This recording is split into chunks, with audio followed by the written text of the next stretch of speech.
Wednesday, Thursday, and Friday, we will see the Browns, Ravens, Steelers, and Bengals get to work on 2019. And that brings us to our camp countdown. One division every day today, the AFC North. So a question on each one of these teams for each one of you guys here. Brandon, we start with you first.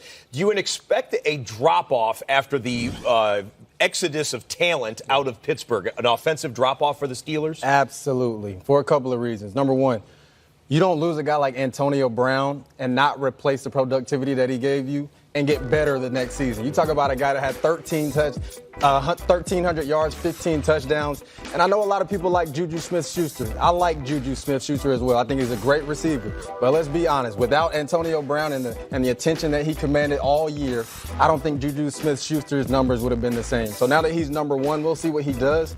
Second thing that I feel like is that they don't have a backup quarterback. Nobody has experience other than Ben Roethlisberger. If he gets hurt, what's the situation going to be? For sure. Brandon hit it right on the head. I mean, from a defensive guy to say that I don't know who you're afraid of other than Juju. I mean, that just tells you how they're going to play him. They're going to put Juju on the best corner, and then the other guys are just going to have to find a way to win. It's going to be difficult. We saw Juju one game without Antonio last year, and it wasn't the greatest, so we'll see what they can do. You got to find a new Juju at number 2. Right, exactly. The team that made the playoffs in this division last year, the Baltimore Ravens, and they had a rookie quarterback take them there, Lamar Jackson.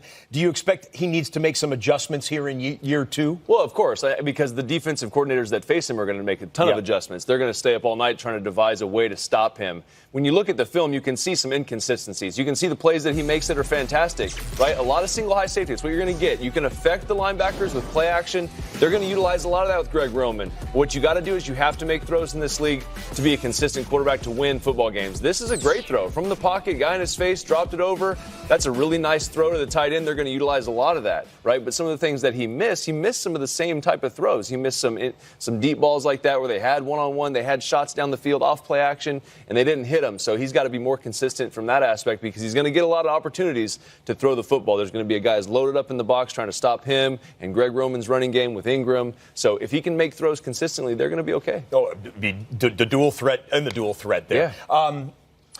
They report to camp next week, so this is the last chance I might get to congratulate the Cleveland Browns on the offseason Super Bowl championship that they won. What's the biggest key for them to live up to the hype, which the hype is real? Yeah. What's the biggest key to living up to it? Honestly, I think that they just have to let the chemistry, specifically offensively, happen organically.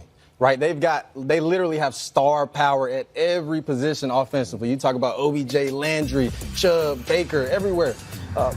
Nobody's going to get the touches that they want, but everybody's going to want the ball. But, hey, it's only one ball to go around. So those guys got to keep winning as the main factor, and I think if everybody can be on board saying that winning is the key. You know, we might not all get our touches, but if we're winning, that's fine. I think everybody will be happy. If they can do that, I think that's it. When you win football games, everything's better, right? Guys don't complain as much. And if they do, they're pointed out as selfish. So then that kind of solves everything. Baker's going to have his hands full. Kitchens now takes over the team for the whole full season. It's going to be fascinating to watch there for the dog pound. Last but not least, the Cincinnati Bengals. And some people in the NFL say this might be one of the biggest question mark teams going into this year because Zach Taylor, the new head coach, there's not a big book on Zach Taylor. No, what do we expect? But he took a book, right, from the Los Angeles Rams. So that I keep that, right, and utilize that. You have Joe Mixon, right? There's still some hope. I mean, this team isn't going to, even though you think they're going to be a bad football team, there might be some people in Cincinnati really stressed out. They could run the football with Joe Mixon and play action pass. Andy Dalton has A.J. Green still. He can still make some plays down the field. They're going to find a way to be effective. Now, defensively, what are they going to look like? I don't know. But I think Andy Dalton's going to play good football under Zach Taylor. And if Zach Taylor can figure that out and he can bring him back to life, then if you got a good quarterback and he's playing well, anything can happen in this league. You get to 8-8 by the end of the year, who knows what happens? Good point. Yeah, so we'll see what happens. I think he gets his guy A.J. Green back after an injury. That's kind of his blanket. Yeah, guy can go deep. He'll be fine. Mm-hmm. And look at Zach Taylor, a rookie head coach. If he wants to play the no one's giving us any respect card, it is there to be played for the Cincinnati Bengals. Easy. Yeah. Lindsay?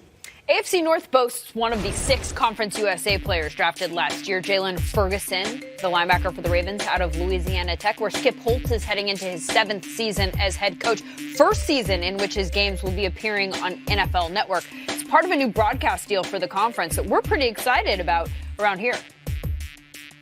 When I got the news what a landmark opportunity for Conference USA. And I know with the first game that the NFL Network is broadcasting, with it being Louisiana Tech and Grambling right there in Ruston, Louisiana, what a huge feather in Ruston's cap, Conference USA's cap, to have the opportunity to partner with what is elite.